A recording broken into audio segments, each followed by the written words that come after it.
Hello, everyone. Welcome again to another Teacher Joseph podcast.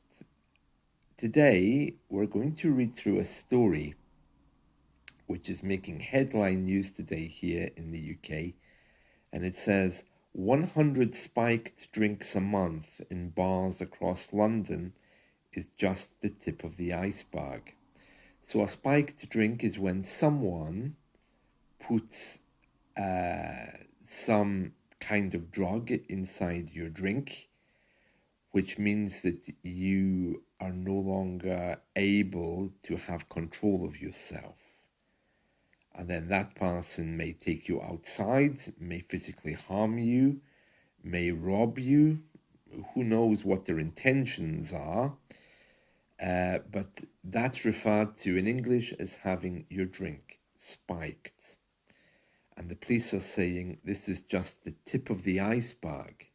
That means we're just seeing the smallest part of the problem. The iceberg is when you,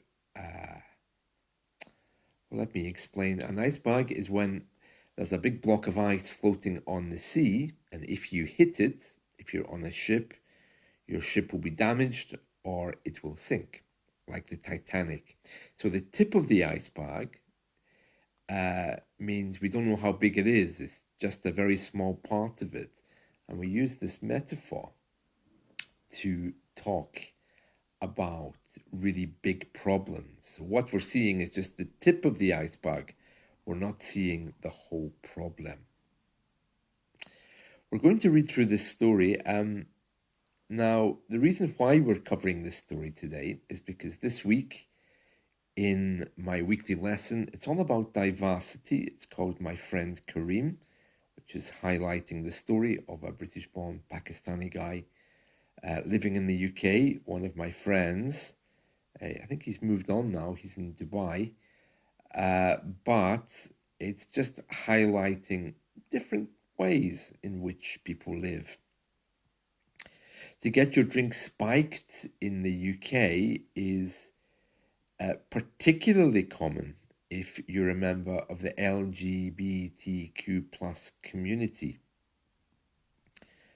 This story is not relating to that community, it's relating to everyone. And we're going to read through it now.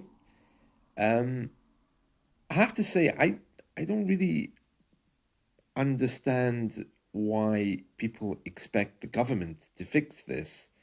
As usual, in this story, it's saying, well, the government has to do something. A clear message has to be sent that administering any drug without a person's knowledge or consent will result in a criminal conviction. That's all fine, but by comparison, if I live in a dangerous street and I know that there's a danger to my health, then I'll move. If I know, for example, that at 2 a.m. every evening people are attacked violently, then I don't go down that street at 2 a.m. So if you know that there's a problem with drink spiking, then you either don't go to a nightclub, or you go to a nightclub in a smaller area, not in the middle of the city, or better still, you go with friends who are guarding your drink. It seems very strange to me that this is passed to the government for them to fix. Why don't you just take the Prime Minister to the nightclub with you then and you can dance together? Maybe that's a better example of how to fix this. It's very, very odd. It's like we don't want to do anything. And as I always say in this podcast, we always look to the government as our mother. And then when things go wrong, again, we look to the government and we say, oh, you didn't protect us. It seems a very strange way to be. And as we hand more and more power to the government, I honestly don't know what's going to be left for us in the future. But anyway, let's read through this story. 100 spiked drinks a month in bars across London is just the tip of the iceberg. and this is from the Evening Standard. It says, more than 100 drink-spiking crimes are taking place in London every month, figures have revealed.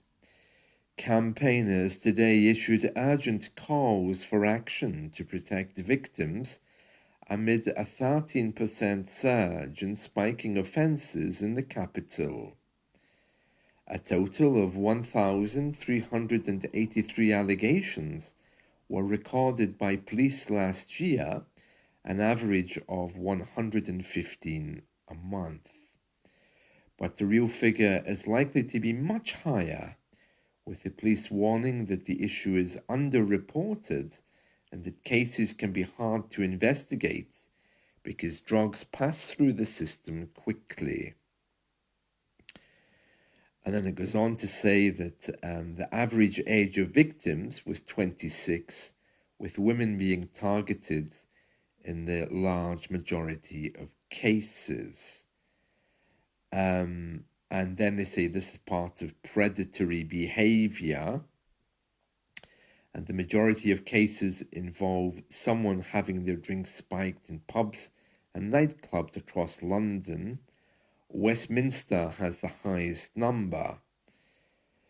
However, there were 131 reports of needle spiking in London and 28 relating to tampered food.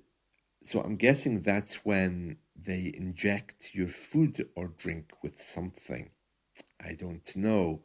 Spiking will become a criminal offence in the King's Speech, which takes place later today. And of course, they have a picture of a hand dropping a pill into a glass, just for the stupid people among us who aren't really taking the time to read the story. It says here spiking is already a crime covered by other pieces of legislation, but our new government has said that creating a new specific offence would help police better respond to incidents. Well, yeah, I mean, if you just ask your friend to look after your drink, might be a good idea. Alternatively, of course, you could not accept a drink from a stranger. Imagine that. It's another way to do it. And of course, not get drunk. That might also help you to stay vigilant. I never understood nightclubs. I mean, I guess I'm too old to go to a nightclub now anyway, but I just found them to be places where you go if you're looking for problems, you know, if you're looking to have your drink spiked, if you're looking to be robbed, if you're looking to have difficulties, then it's the kind of place you would go. And the music's always too loud.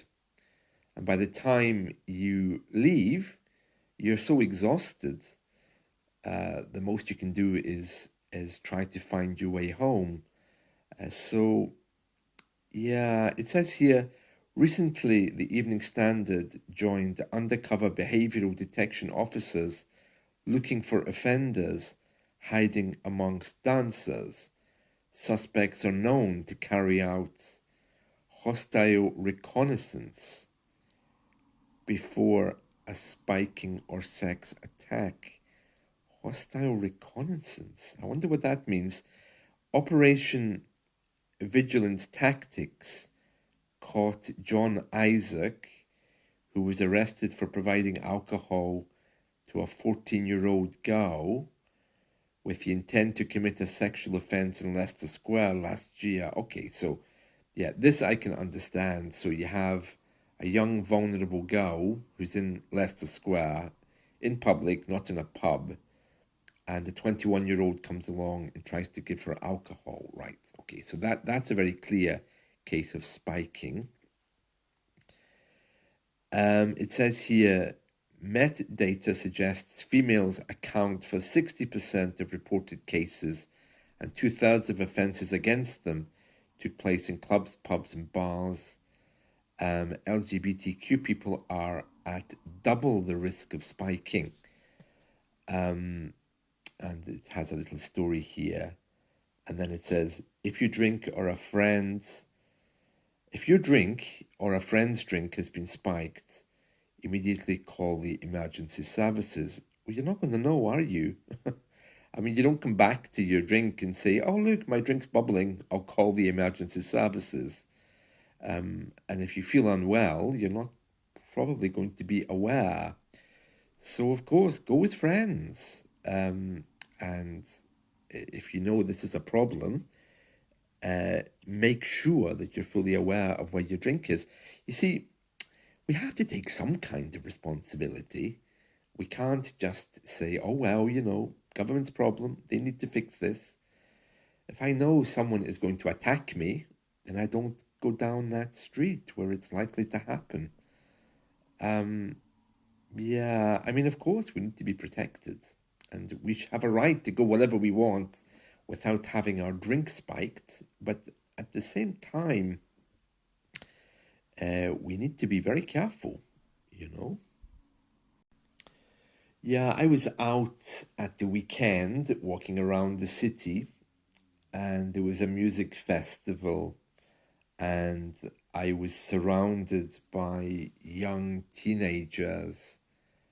I doubt if they were old enough to drink, but they were, and they were throwing bottles over the streets. There was glass everywhere, and I was thinking to myself, wow, I really hope there's protection for these people wherever they're going, because they don't look old enough. And of course, here, you have to prove yourself. I'm a man, I have to drink.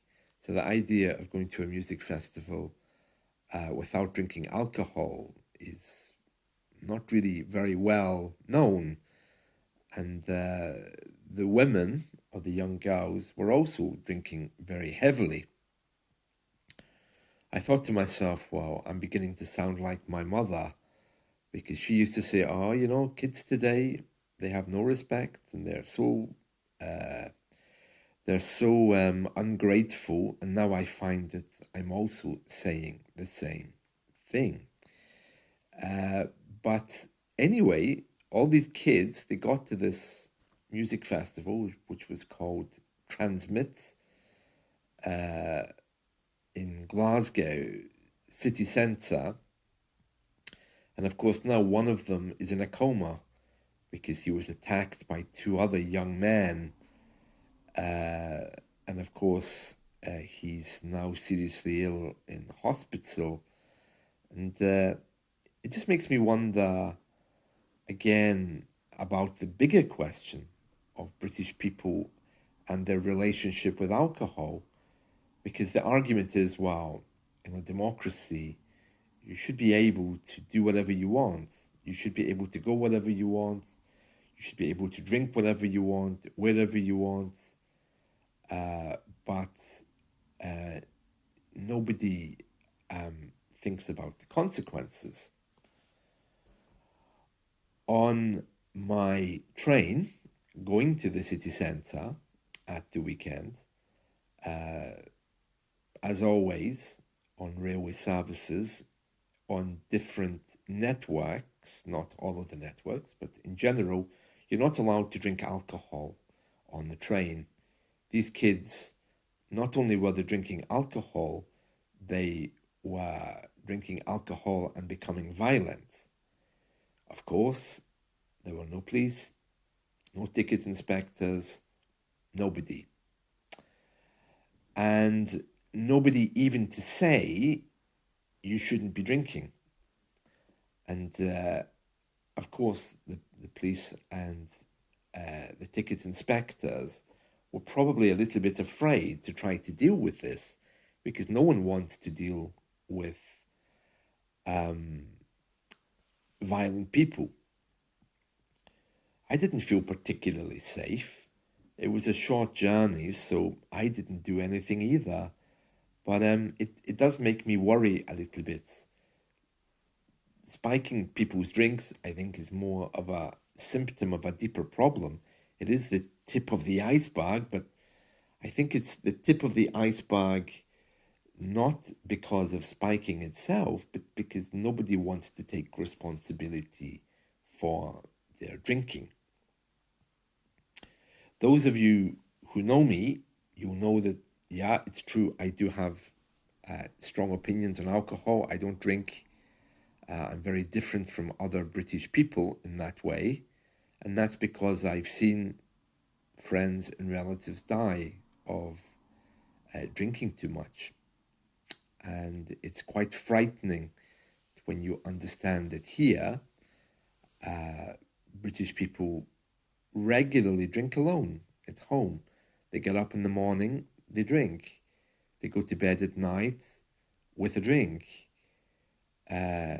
It's something which takes away the pain, and that's something which has been in our society for many, many years.